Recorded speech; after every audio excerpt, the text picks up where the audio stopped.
Selamat hari Minggu bagi umat yang berada di rumah ibadah dan di rumah masing-masing. Sebelum memulai ibadah, saya hendak menyampaikan beberapa hal. Yang pertama, umat diundang untuk bergabung dan mengikuti acara talk Telaah Alkitab Lintas Kewilayahan melalui media Zoom pada hari Rabu 4 Mei 2022 pukul 19.30 dengan tema Ketika Anda Percaya, yang akan dipimpin oleh Pendeta Immanuel Kristo dari GKI Gunung Sahari. Kedua, kebaktian lansia akan diadakan pada Kamis 5 Mei 2022 pada pukul 10 pagi. Opa Oma dapat mengikutinya secara virtual di kanal YouTube GKI Kepaduri. Ketiga, tema kebaktian minggu ini adalah keramahan yang mengembalakan, yang akan dilayani oleh Saudara Ishak Abimanyu. Demikian beberapa hal yang perlu kita ketahui bersama. Mari kita siapkan hati untuk menyembah Tuhan. Mari kita bersaat teduh.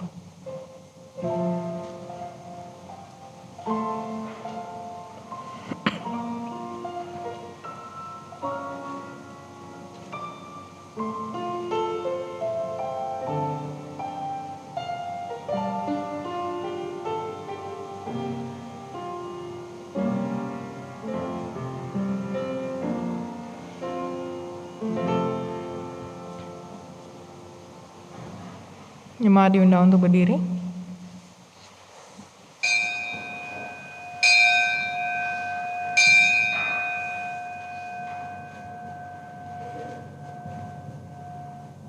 Umat yang terkasih, marilah kita mengawali ibadah pada hari ini dengan membacakan Mazmur 98 ayat 1-3 secara berbalasan.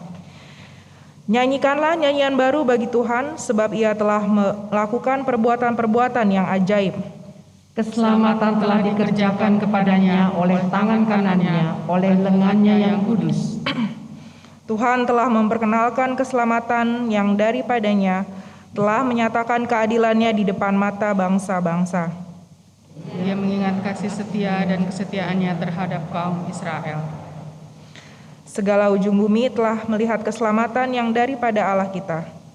Marilah kita menaikkan pujian dari NKB 7 ayat 1-3, nyanyikanlah nyanyian baru.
Pertolongan kita adalah dalam nama Tuhan yang menjadikan langit dan bumi.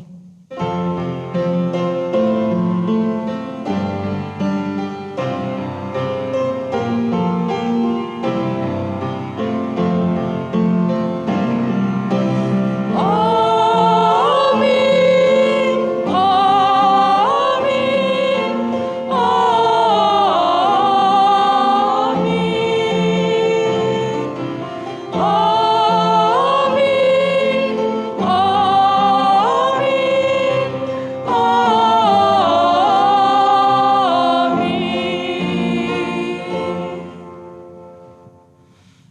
Tuhan beserta saudara. Beserta saudara juga.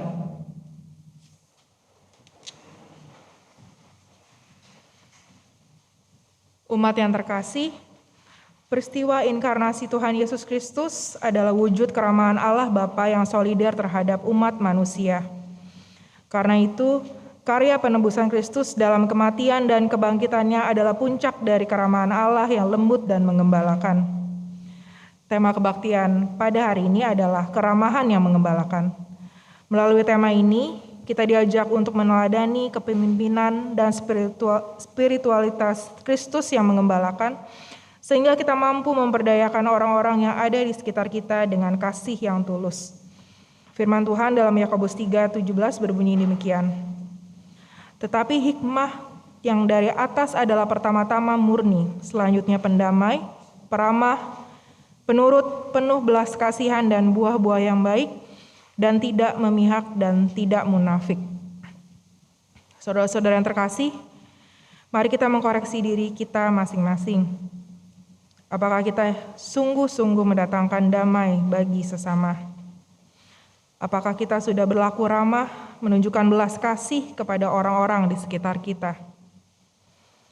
Apakah hidup kita sudah dan terus mencerminkan buah-buah kebaikan, ataukah kita hidup terbelenggu dalam kemunafikan? Mari merenungkannya di dalam doa secara pribadi.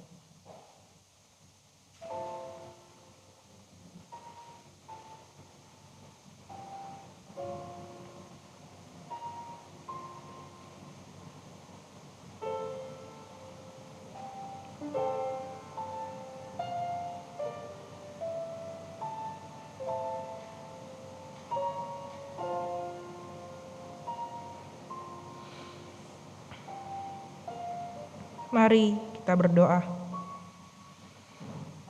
Sebagai manusia, kami sadar ya Tuhan, bahwa hidup kami penuh dengan kelemahan. Kerap kali pikiran dan perbuatan kami tidak selaras dengan ajaran dan kehendak-Mu. Kami memilih untuk mendengarkan ego kami masing-masing, bukan suara Tuhan. Ya Tuhan, berikanlah pengampunan atas kesalahan dan dosa kami. Tuntun dan bimbinglah kami dengan Roh Kudus-Mu. Di dalam nama Tuhan Yesus Kristus yang telah tersalib dan bangkit, serta pertolongan Roh Kudus yang rahmani, kami berdoa dan memohon. Amin.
setiap kita yang telah mengakui dosanya di hadapan Tuhan, kini dengarlah berita anugerah yang tertulis di dalam 1 Petrus 2 ayat 24 sampai 25. Ia sendiri telah memikul dosa kita di dalam tubuhnya di kayu salib, supaya kita yang telah mati terhadap dosa hidup dalam kebenaran. Oleh bilur-bilurnya kamu telah sembuh, sebab dahulu kamu sesat seperti domba, tetapi sekarang kamu telah kembali kepada gembala dan pemelihara jiwamu. Demikian berita anugerah dari Tuhan. Damai Tuhan besertamu. Damai Tuhan besertamu juga.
Ibu bapak, saudara-saudari yang terkasih di dalam Kristus, mari kita siapkan hati kita sebelum kita menerima firman Tuhan.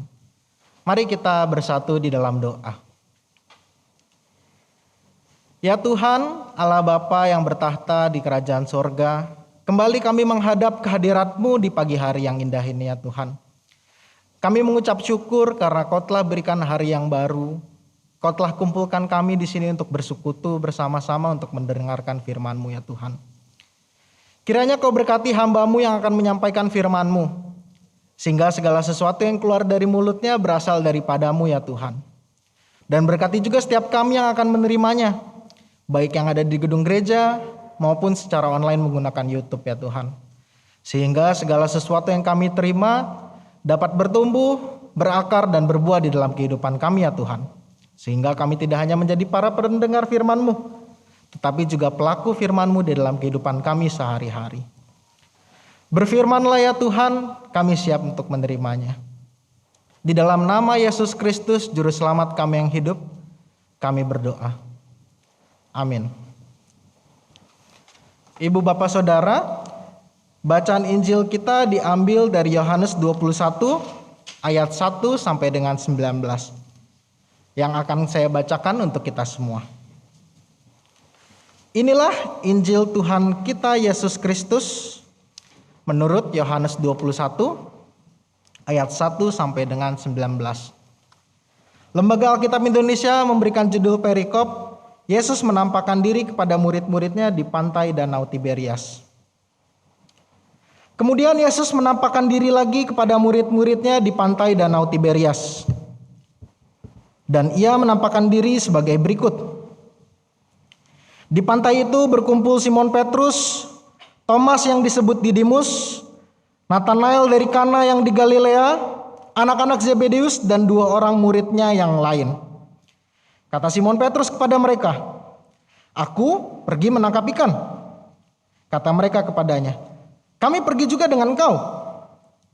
Mereka berangkat lalu naik ke perahu, tetapi malam itu mereka tidak menangkap apa-apa. Ketika hari mulai siang, Yesus berdiri di pantai.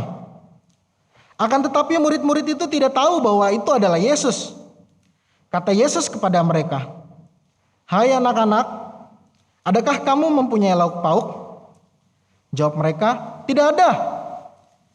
Maka kata Yesus kepada mereka, "Tebarkanlah jalamu di sebelah kanan perahu, maka akan kamu peroleh."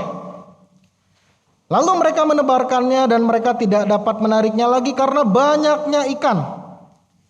Maka murid yang dikasihi Yesus itu berkata kepada Petrus, "Itu Tuhan."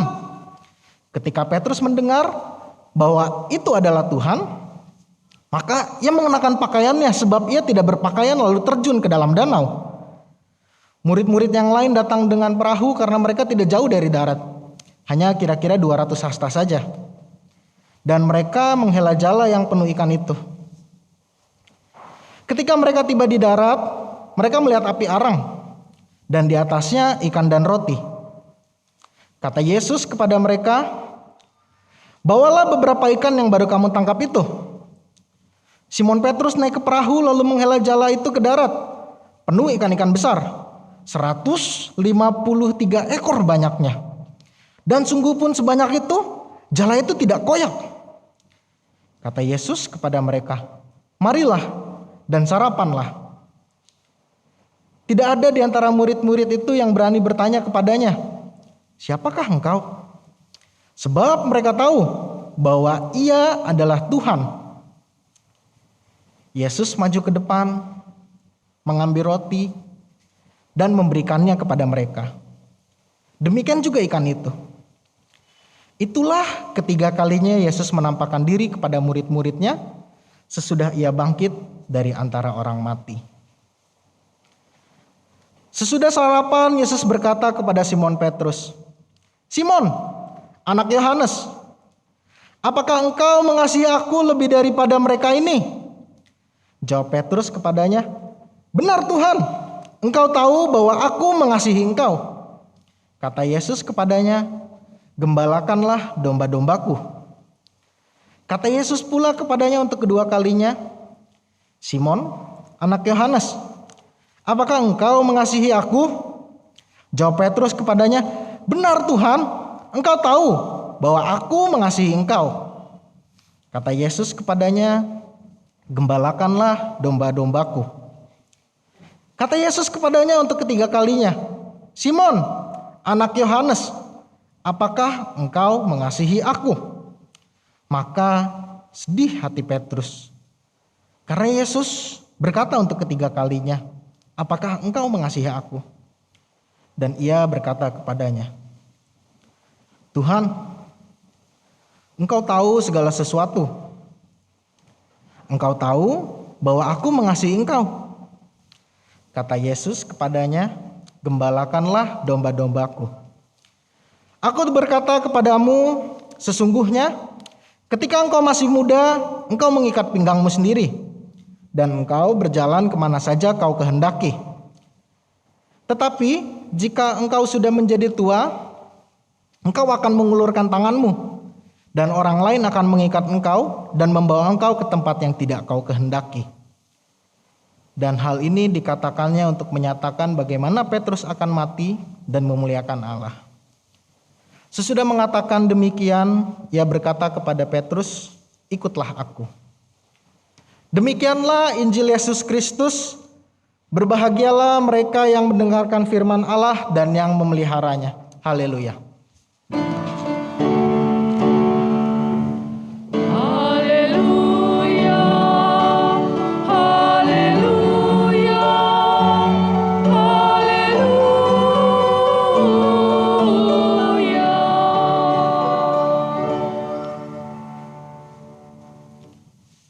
Ibu bapak, saudara-saudari yang terkasih di dalam Kristus, pada pagi hari ini kita akan melihat bagaimana keramahan Kristus yang menggembalakan. Ibu bapak, satu kata, mengampuni.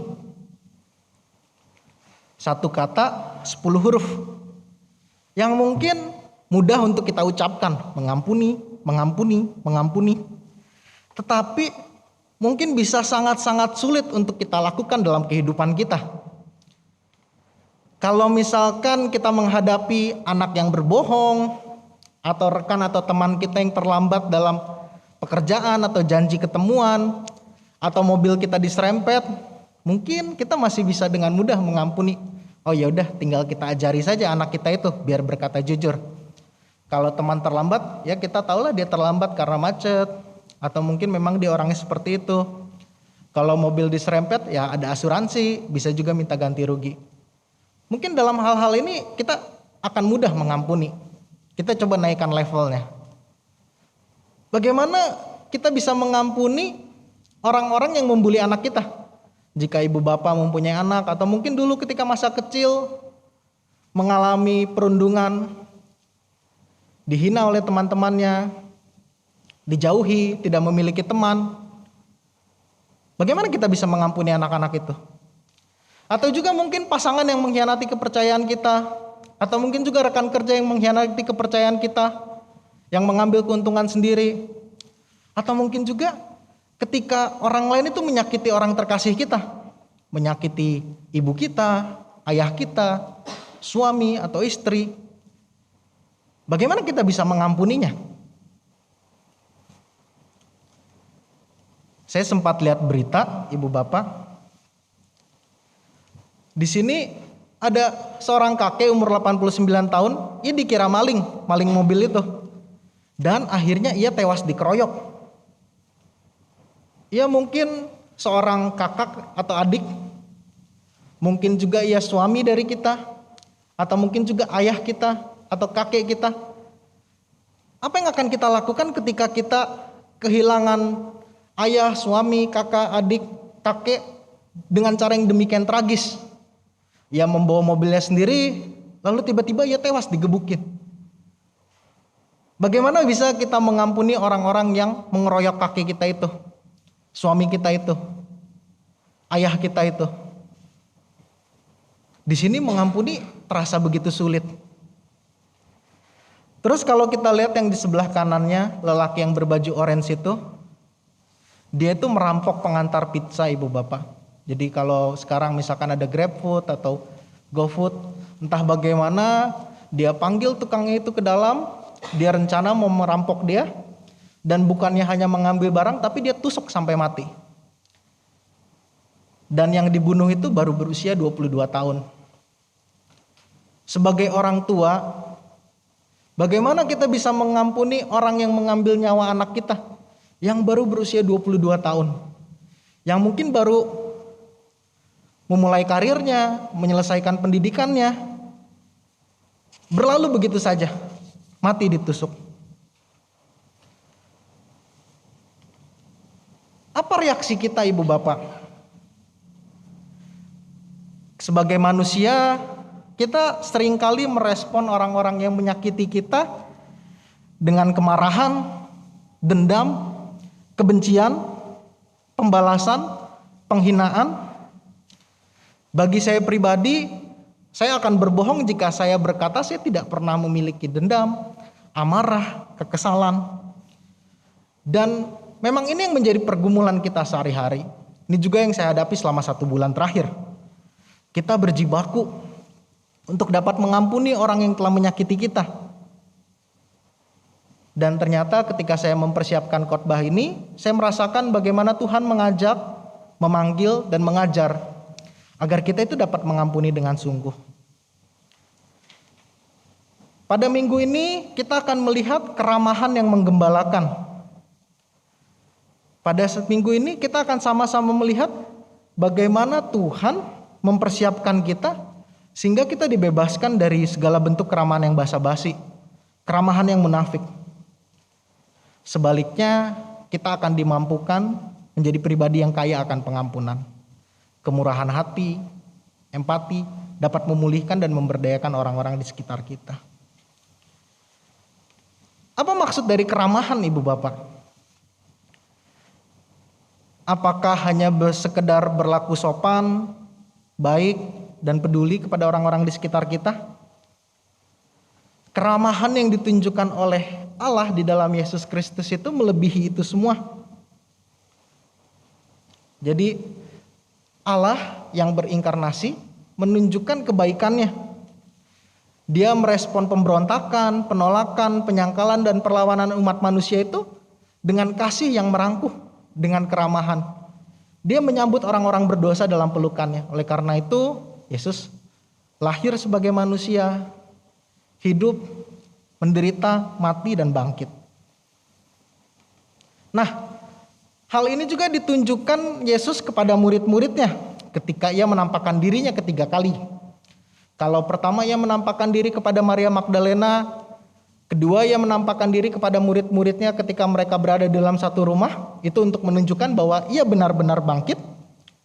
Dan ketika ia menampakkan ketiga kali seperti yang sudah kita baca, Yesus ingin memulihkan para murid-muridnya. Kita ingat Ibu Bapak bahwa ketika Yesus ditangkap, para murid itu kabur. Kita ingat juga bahwa Petrus menyangkal Yesus sampai dengan ketiga kali. Kalau kita lihat, karena tadi Yohanes 21 adalah bagian dari penutup Injil, kita bandingkan dengan Injil-Injil yang lainnya, Matius, Markus, dan Lukas itu berfokus pada gereja, tugas gereja, dan juga pemuritan. Karena itu ada amanat agung, jadikanlah semua bangsa muridku, beritakanlah Injil ke seluruh makhluk. Itu yang tertulis di Matius, Markus, dan Lukas. Yohanes, Yesus menunjukkan mujizatnya kepada para murid-muridnya. Itu untuk memperlengkapi bahwa memang murid-murid itu membutuhkan mujizat Yesus agar mereka menjadi gembala. 3 kali dia memerintahkan Petrus untuk menggembalakan dombanya.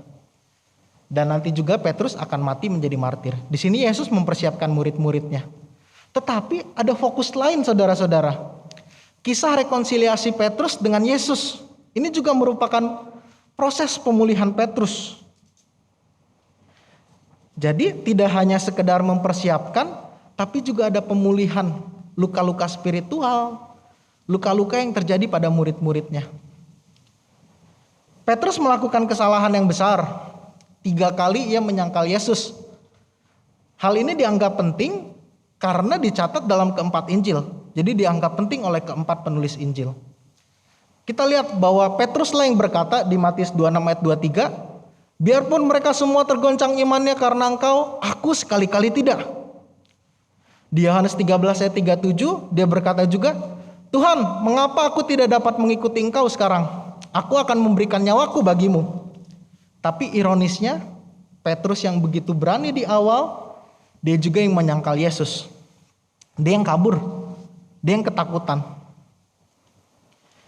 Di sini Yesus dihianati. Yesuslah yang terluka, Petrus sebagai pelakunya. Di situ meskipun Yesus melihat Petrus jatuh, Yesus juga melihat bahwa Petrus orang beriman dan berkomitmen. Karena itu ia bertanya di ayat 15, Simon anak Yohanes, apakah engkau mengasihi aku lebih daripada mereka ini? Lebih daripada mujizat-mujizat yang terjadi, lebih daripada pekerjaannya sebagai nelayan, lebih dari segalanya. Di situ Yesus bertanya sebanyak 3 kali. Yesus bertanya di pertama, do you love me? Itu menggunakan bahasa Yunani agape, agapau. Petrus menjawab, I love you, I phileo you.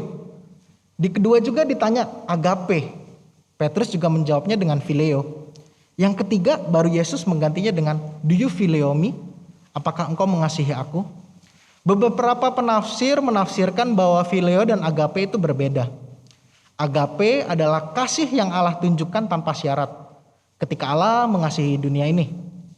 Dan phileo adalah kasih kepada saudara, kepada teman. Tapi kalau kita lihat saudara-saudara, ada beberapa penafsir yang lain melihat bahwa penggunaan kata agape dan phileo itu bukan pada kualitas kasihnya yang berbeda. Tetapi bagaimana Yesus melihat ulang bagaimana apakah Petrus masih mengasihi dia. Di sini Leon Morris berkata bahwa penggunaan kata agape dan philia di kitab Yohanes itu sebenarnya gak ada perbedaan makna.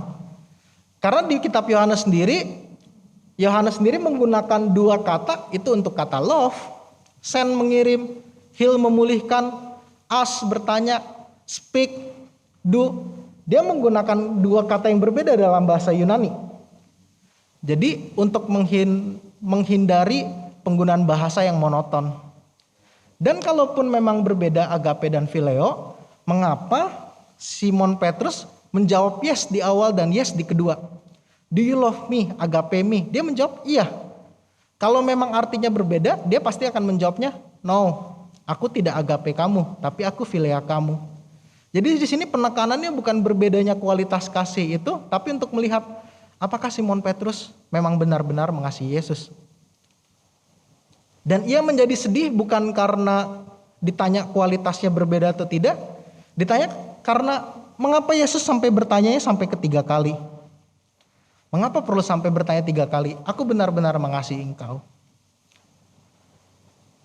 Jika Yesus tidak datang dan memulihkan Simon, Petrus bisa saja menjadi dua jenis orang. Yang pertama, dia bisa menjadi intoleran dan keras kepada orang-orang di gereja, di persekutuannya, tanpa toleransi. Atau juga dia bisa menjadi orang-orang pesimis yang meratapi kesalahannya. Bentuk intolerannya itu untuk menutupi kesalahannya. Oh, saya pernah salah, selanjutnya saya gak boleh salah lagi. Atau juga orang yang pesimis, saya pernah salah, siapalah saya tidak bisa jadi apa-apa. Kedua hal ini bisa berakibat destruktif. Dan Yesus tidak menginginkan keduanya itu. Ia ingin Petrus pulih. Seperti di Yohanes 16. Demikian juga kamu sekarang diliputi duka cita. Tetapi aku akan melihat kamu lagi. Dan hatimu akan bergembira dan tidak ada seorang pun yang dapat merampas kegembiraanmu itu daripadaku. Ia ingin agar para muridnya itu dapat bergembira. Tidak diliputi duka cita, ketakutan, bayang-bayang kesalahan masa lalu. Ketika Yesus datang ke pantai, ketika Petrus sadar bahwa itu adalah Yesus, ia dengan segera menghampiri Yesus. Karena ia tahu bahwa Yesuslah yang dapat memulihkannya, dapat mengubah memori-memori masa lalunya, menggantikan rasa bersalahnya dengan rasa percaya diri yang baru. Meskipun Petrus sudah gagal, Yesus masih bersama dengan dia. Kita dapat lihat bagaimana Yesus memberikan mujizat pada saat itu. Yesus juga memasakkan ikan dan roti untuk dia. Kalau kita ingat di Yohanes 18 ayat 18, di situ Petrus berdiri di dekat api arang juga. Tapi di api arang di pasal 18 ayat 18, Petrus mengkhianati Yesus. Dia menyangkal Yesus. Dan di Yohanes 21, Yesus mengajak Petrus untuk menuju api arang yang baru. Di situ memori-memori akan pengkhianatannya diubah menjadi memori-memori yang baru.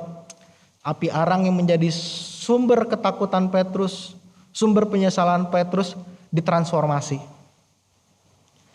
Hal ini juga dialami oleh Paulus, ibu bapak saudara-saudara. Paulus yang semula menyiksa orang Kristen, tapi Tuhan pakai untuk dapat memberitakan Injil ke berbagai tempat. Selain keramahan Kristus, Paulus juga mendapatkan orang-orang yang menerima dia. Disinilah peran kita sebagai orang Kristen dalam persekutuan. Dia mendapatkan Ananias. Ananias yang sebelumnya ragu, Tuhan dari banyak orang-orang yang kudengar, betapa banyaknya kejahatan yang dilakukannya terhadap orang-orang kudus-Mu. Petrus menangkap, menyiksa, dan ingin membunuh orang Kristen. Tetapi Tuhan bilang, aku akan memakai orang ini. Dan di ayat 17, Ananias masuk dan langsung memanggil, Saulus, saudaraku. Ananias sudah dapat mengampuninya. Selain itu ada juga Barnabas. Ketika Paulus tiba di Yerusalem, semua orang takut kepadanya. Mereka gak dapat percaya. Ibu bapak bayangkanlah, misalkan ada seorang pelaku bom yang sudah mengebom beberapa gereja, tiba-tiba mau datang ibadah ke gedung gereja ini. Apakah dapat kita terima? Mungkin dia bilang, ya saya sudah bertobat. Tapi kita pasti takut. Kita tidak yakin, kita tidak percaya kepada orang itu. Apalagi mungkin orang yang memburu-buru orang Kristen, yang menutup-nutup gereja gitu kan. Kita akan ketakutan, mungkin juga kita akan seperti orang Yerusalem di sana. Tetapi berbeda dengan Barnabas. Dia menerima Paulus, dia mengambil resiko untuk percaya kepada Saulus. Resiko yang diambil besar. Bagaimana kalau Paulus ternyata belum bertobat? Bagaimana kalau Paulus ternyata mata-mata? Tapi Barnabas mengambil resiko itu. Itulah resiko yang harus kita ambil sebagai orang Kristen. Dengan mengasihi orang, mengampuni orang. Meskipun mungkin nantinya dia tidak berubah, dia mengulangi menyakiti kita. Tapi itulah resiko yang harus kita ambil sebagai orang Kristen. Di sini Barnabas yang menjadi pembicara Paulus. Berarti Barnabas itu sudah mendengarkan terlebih dahulu kisah-kisah Paulus.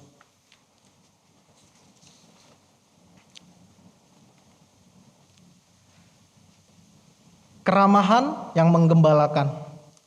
Keramahan tadi berarti dapat menerima, dapat mengampuni, dapat merubah. Dan menggembalakan itu berarti orang yang dimaafkan, diampuni itu ditransformasikan. Kita dapat lihat dalam 2 contoh tadi, bagaimana Petrus yang nantinya menjadi martir. Petrus yang semulanya takut menyangkal Yesus sebanyak 3 kali, terakhir ia mati disalib terbalik. Ia merasa tidak layak untuk disalibkan sama dengan Yesus, salib seperti ini, maka dia minta untuk disalibkan terbalik. Karena dia merasa tidak layak. Paulus yang sebelumnya mengejar-ngejar orang Kristen, menangkap mereka, orang Kristen dianggap sesat oleh Paulus. Tapi terakhir dia menyebarkan Injil ke begitu banyak tempat, sampai ia mendapatkan sakit penyakit, ia dipenjara, dan akhirnya ia mati dipenggal, dieksekusi.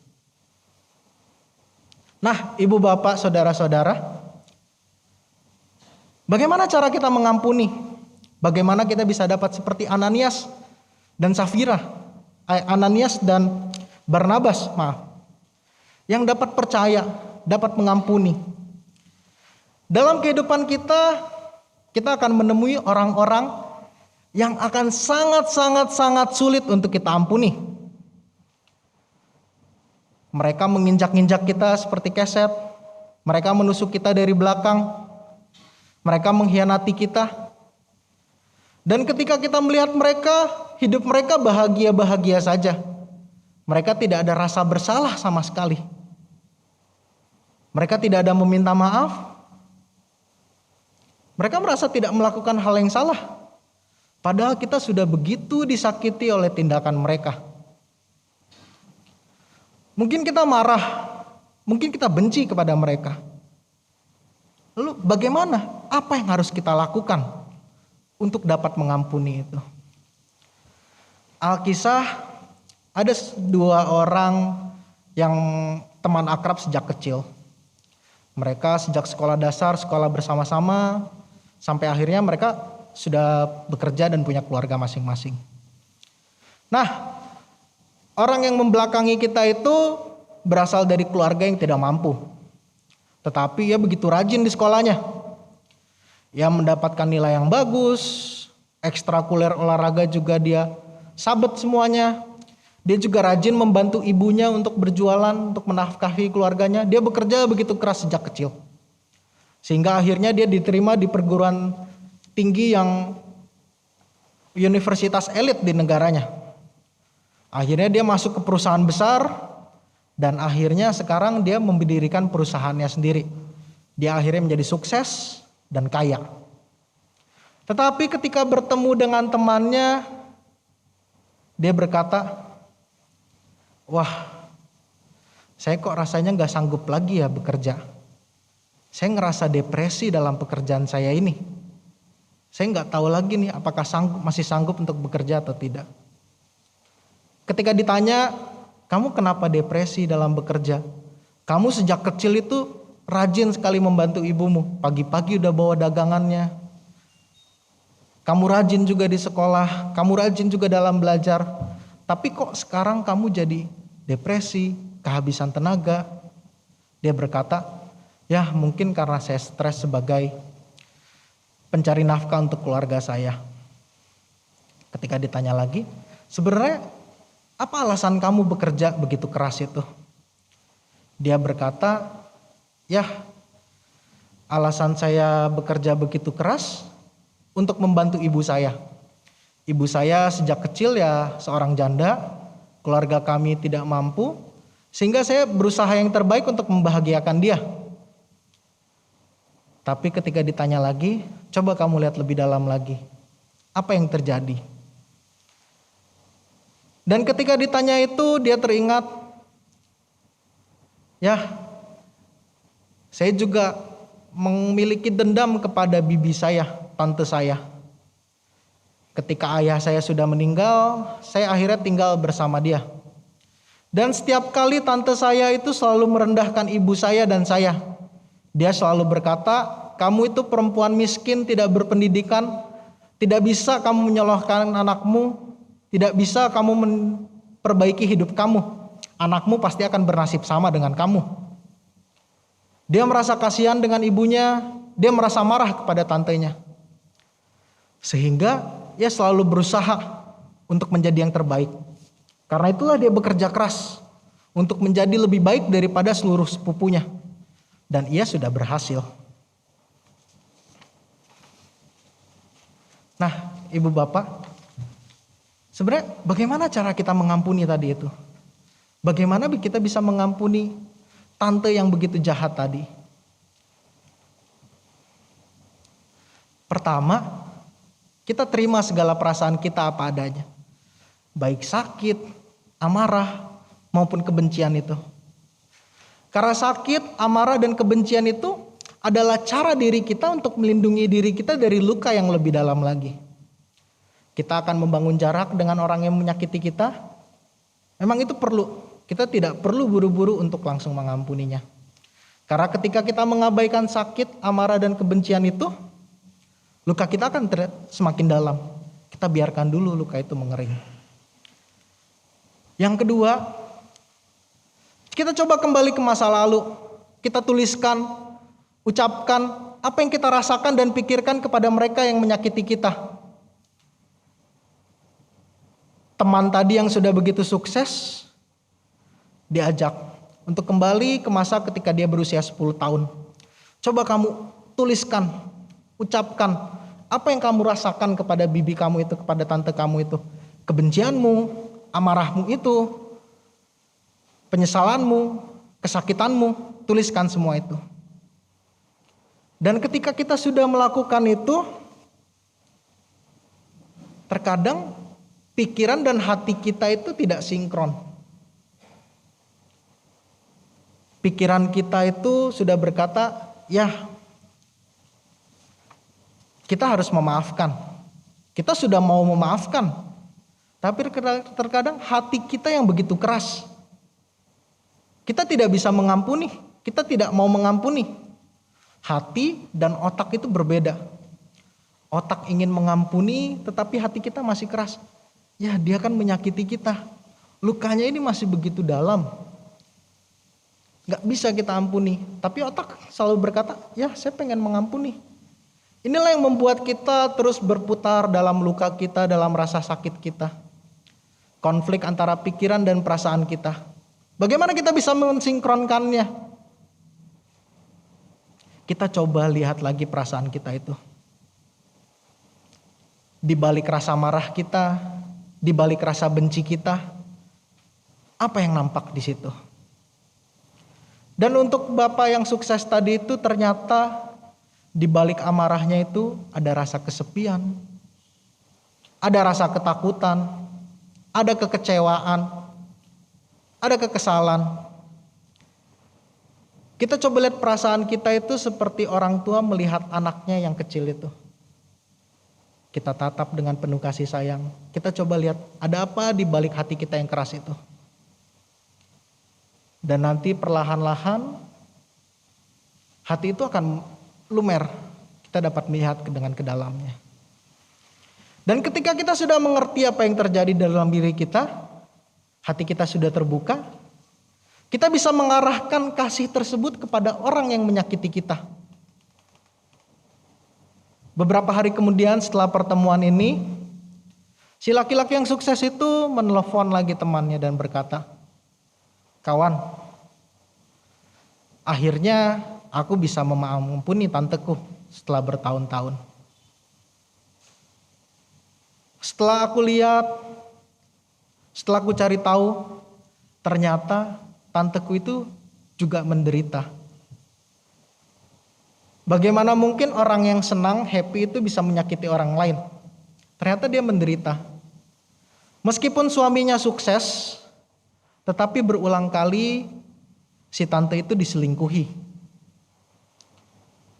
Sehingga untuk mengakomodasi sakit hatinya, dia mengalihkannya kepada keluarga si laki-laki dan ibunya ini yang janda ini. Dia menghina mereka, dia merendahkan mereka untuk mengakomodasi rasa sakitnya itu. Untuk menyalurkan rasa sakitnya itu. Ibu, bapak, saudara, di balik orang yang menyakiti kita, di balik orang yang merendahkan kita, di balik orang yang menginjak-injak kita, menusuk kita dari belakang, menyakiti keluarga kita, mungkin juga ada orang yang tersakiti. Mungkin juga ada orang yang ketakutan, kesepian, tidak punya siapa-siapa. Sehingga mereka menyakiti kita seperti itu.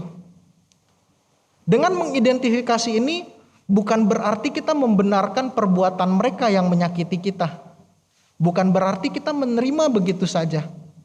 Tetapi ini adalah cara bagaimana kita bisa membebaskan diri kita dari rasa sakit kita itu. Bagaimana akhirnya kita dapat mengampuninya. Jadi yang pertama kita coba cek perasaan kita apa adanya. Coba kita kembali, kita identifikasi lagi. Ada perasaan apa saja, bagaimana perasaan kita sesungguhnya. Ketika pikiran dan hati kita tidak sinkron, kita coba lihat ada rasa apa di balik hati kita. Dan terakhir, kita coba memulai mengarahkan kasih itu kepada orang yang menyakiti kita. Ini kelanjutan kisah laki-laki tadi. Hey, Alexander Relford. We're in Lexington, Kentucky, and the sentencing of Trey Alexander Relford. He's pled guilty to the 2015 murder and robbery of Salahuddin Jitmood, a 22-year-old who'd been delivering pizzas. Jitmood was making his final delivery of the night when Relford and two accomplices lured him into their apartment complex, then robbed and stabbed him to death. Do you swear or affirm that the testimony you're about to give will be the truth, the whole truth, and nothing but the truth? Yes, I do. Before Relford receives his sentence, the victim's father, Sombat Jitmood, a school principal and devout Muslim, speaks directly to the man who murdered his son. Trey Alexander Relford, I feel so sad for you that you have to be in this situation. I wish I could help you as I help my son to be a good citizen. If Salahuddin were to be here, if he alive, he will forgive you. That's the way he was. That's the way he is. I'm not angry at you for being part of hurting my son. I'm angry at the devil.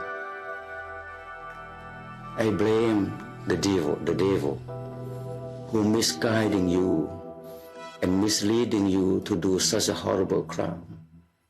No, I don't blame you. I'm not angry at you at all. I want you to know that. I forgive you on behalf of Salahuddin and his mother.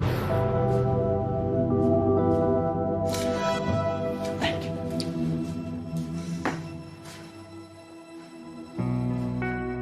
Before Judge Kimberly Bennell delivered her sentence, there was still one person left to speak. Mr. Relford, do you wish to make a statement? Yes, ma'am. I'm sorry about what happened that day. But I do applaud you Because it takes a powerful man to know that somebody has hurt them and do what you get up there and say what you just said. I have a child. She is 4. And I can imagine the hurt, the pain from losing her.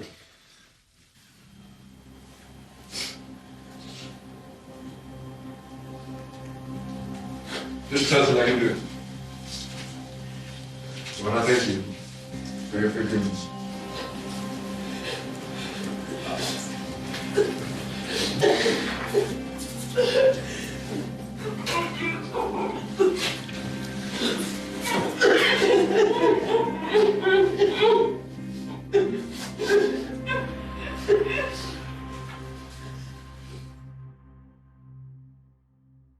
And now it's time for the judge to announce her sentence.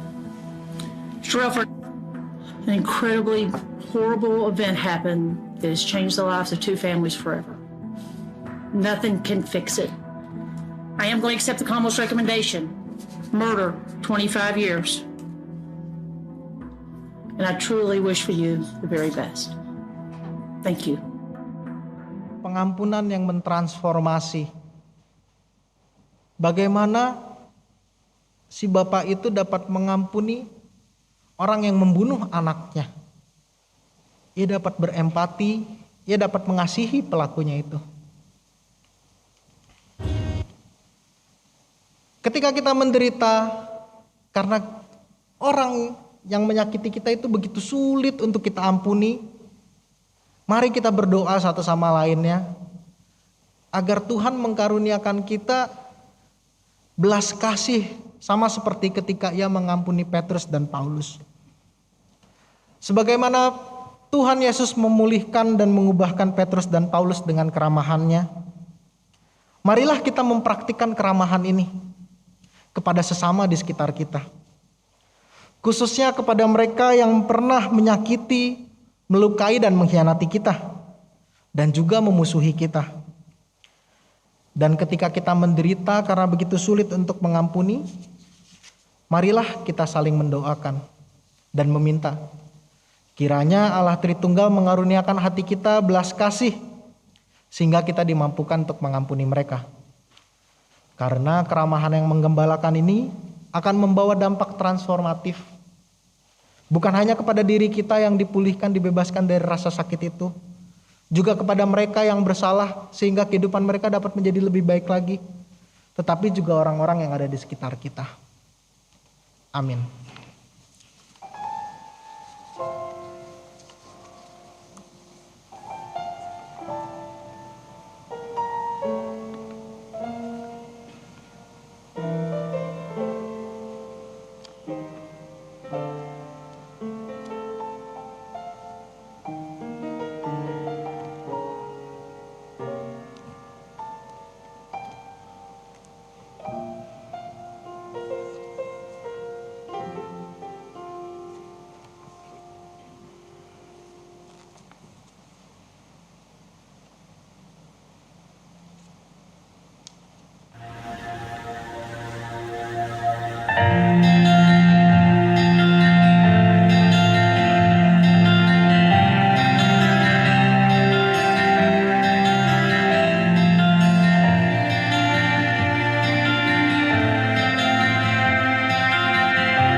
Umat diundang untuk berdiri.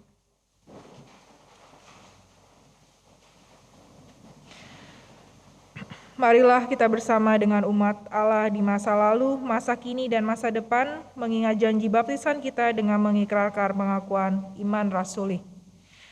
Aku percaya kepada Allah, Bapa yang Maha Kuasa, Khalik langit dan bumi, dan kepada Yesus Kristus, anaknya yang tunggal Tuhan kita, yang dikandung daripada Roh Kudus, lahir dari anak darah Maria, yang menderita sengsara di bawah pemerintahan Pontius Pilatus, disalibkan, mati, dan kuburkan, turun ke dalam kerajaan maut. Pada hari yang ketiga, bangkit pula dari antara orang mati, naik ke surga, duduk di sebelah kanan Allah, Bapa yang Maha Kuasa. Dan dari sana ia akan datang untuk menghakimi orang yang hidup dan yang mati. Aku percaya kepada Roh Kudus, gereja yang kudus dan am, persekutuan orang kudus, pengampunan dosa, kebangkitan orang mati, dan hidup yang kekal. Amin.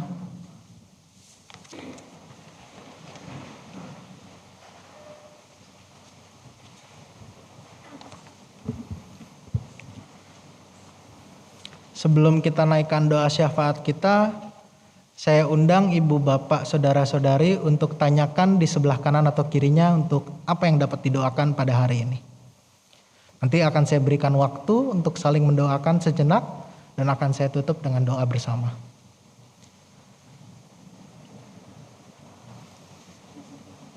Bu, mau didoain apa, Bu? Mau didoain apa?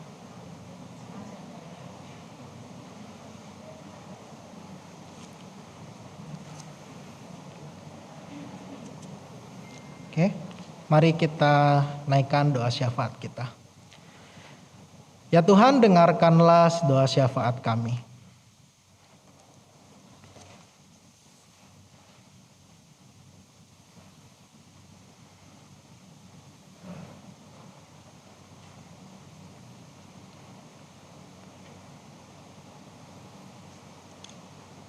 Ya Tuhan Allah Bapa yang bertahta di kerajaan surga, dengarkanlah doa-doa syafaat permohonan kami ya Tuhan.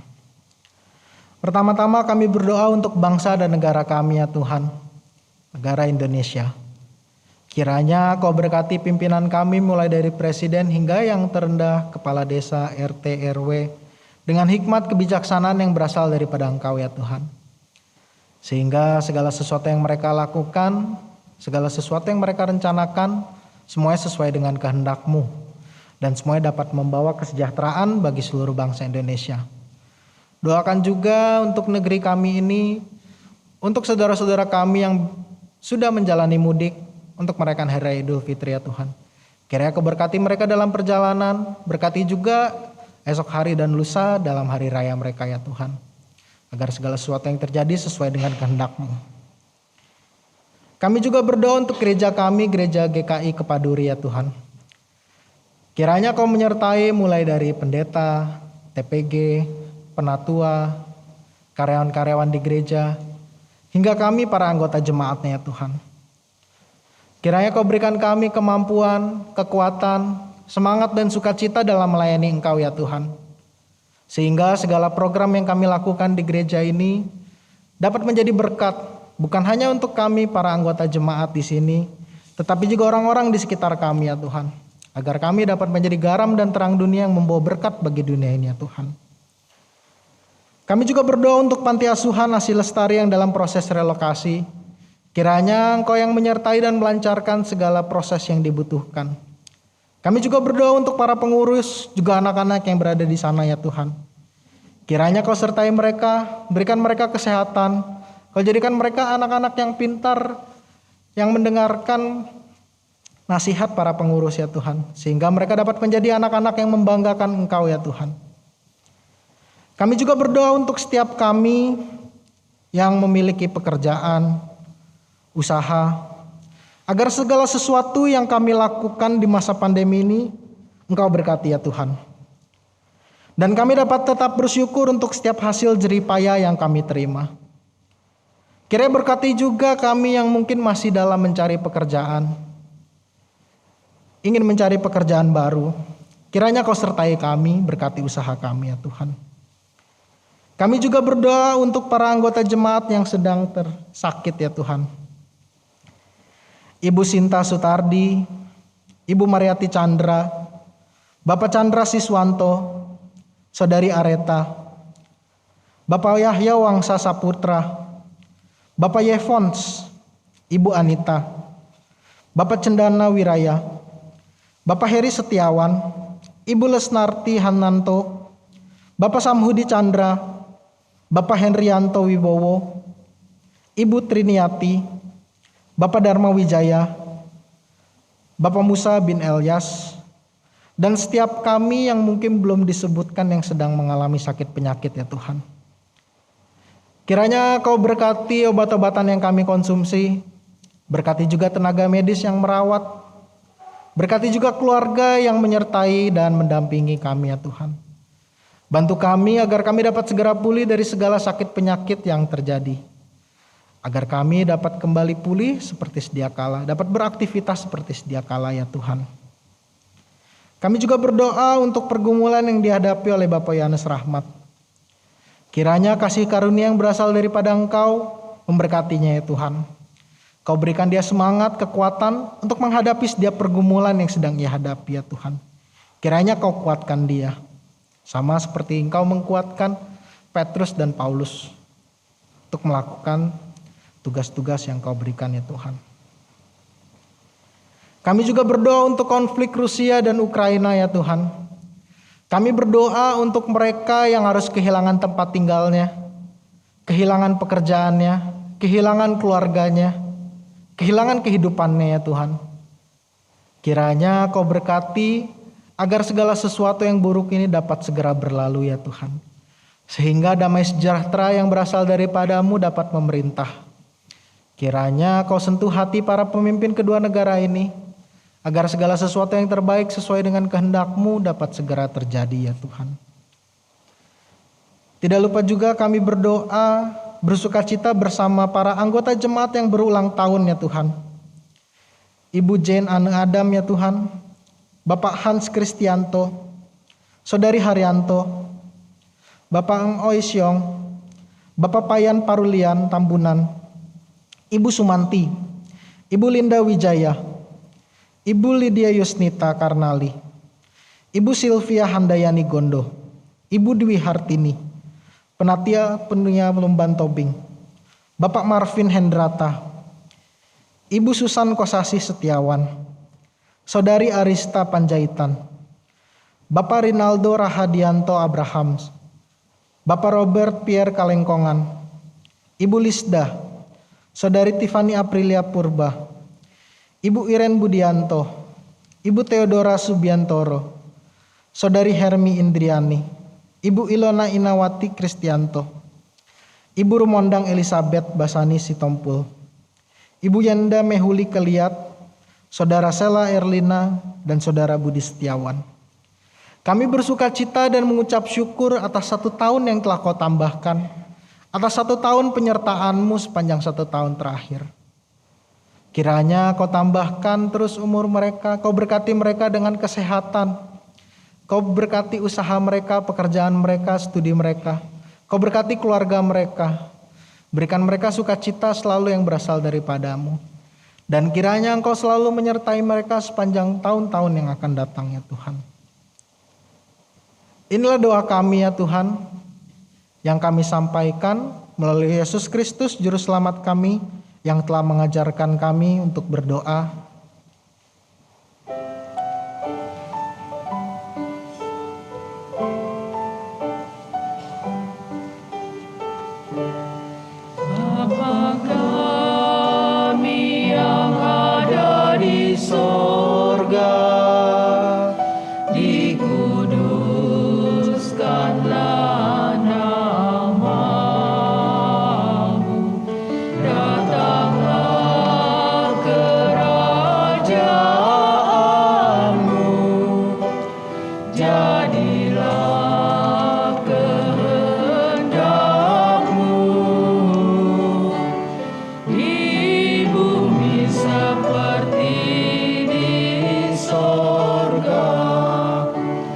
Berilah kami pada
Umat yang terkasih, kini tiba saatnya bagi kita menyampaikan persembahan bulanan atau persepuluhan dan persembahan syukur minggu kepada Tuhan.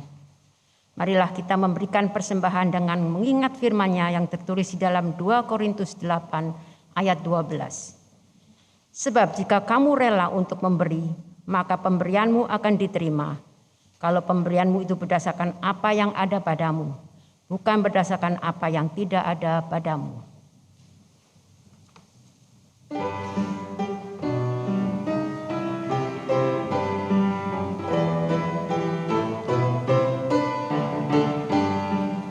Tuhan betapa banyaknya berkat yang Kau beri, teristimewa rahmat-Mu dan hidup abadi.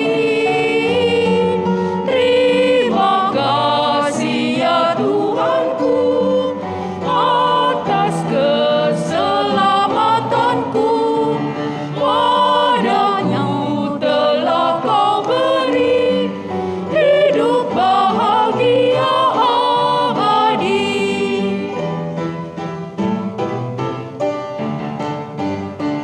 Sanak saudara dan teman Kau beri kepadaku.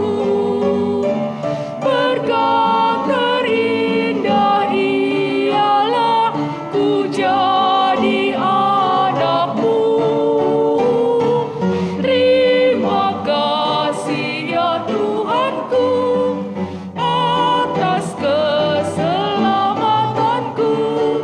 Padaku telah Kau beri hidup bahagia abadi.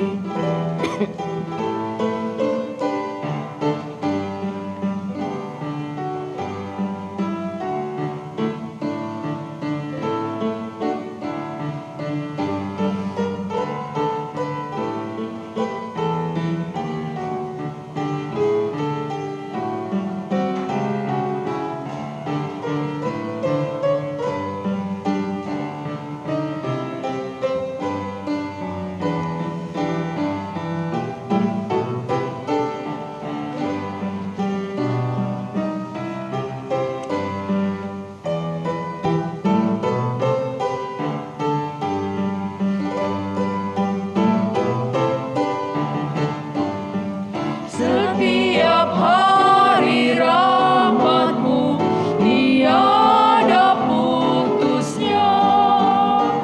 Hendak ku puji nama-Mu tetap selamanya. Terima kasih ya Tuhanku atas keselamatanku.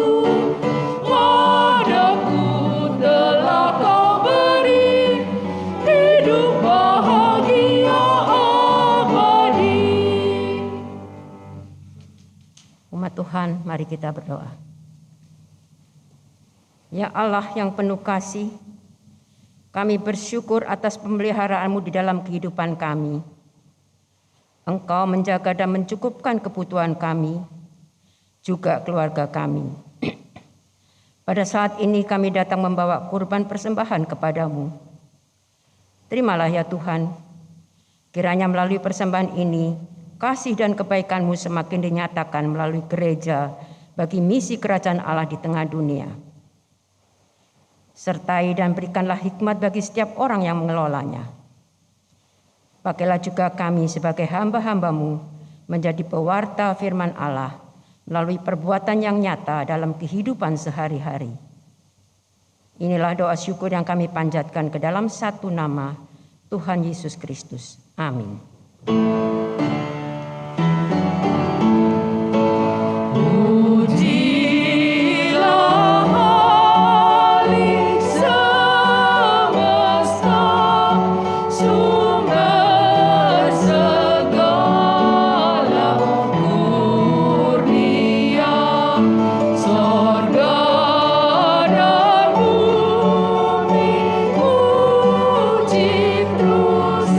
Sang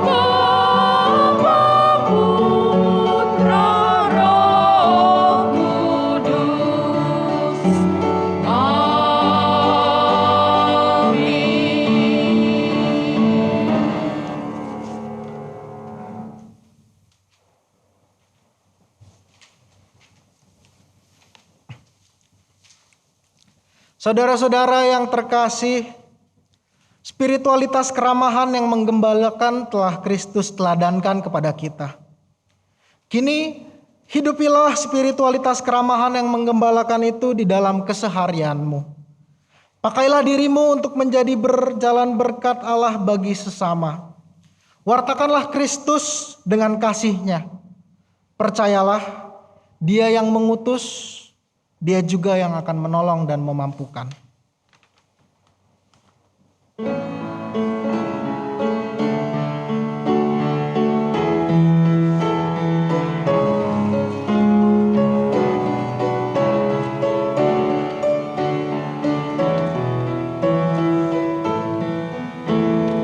Di jalan hidup yang lebar sempit, orang sedih mengerang.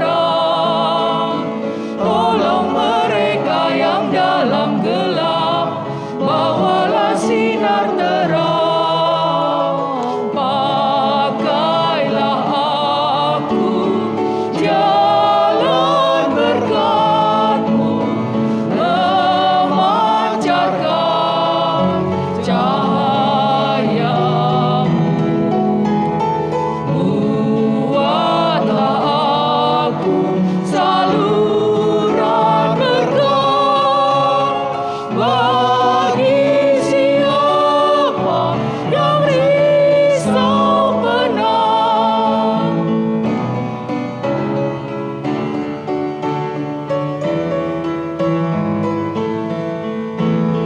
Wartakan Kristus dengan kasih-Nya, pengampunan-Nya penuh. Orang kan datang apabila engkau menjadi saksi teguh. Pakailah aku, jalan berkat-Mu, memancarkan cahaya-Mu. Buatlah aku saluran berkat bagi siapa yang risau penat.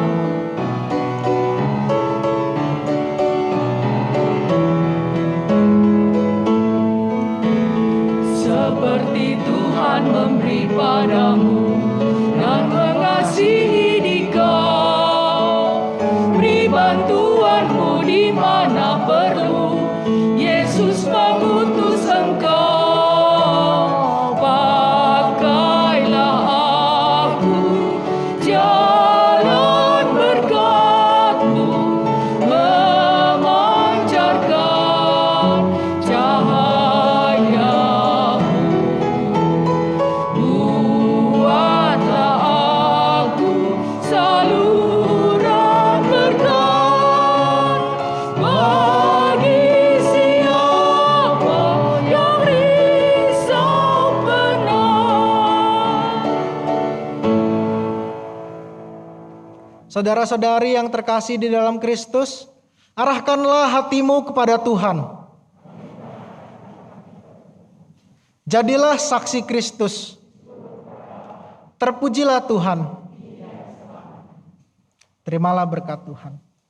Kasih dan berkat dari Allah Bapa, di dalam Putranya Tuhan Yesus Kristus, dan di dalam persekutuan dengan Roh Kudus, senantiasa melingkupi kita, serta memampukan kita untuk menjadi jalan kasih-Nya bagi sesama di tengah dunia, dari sekarang sampai selama-lamanya. Haleluya.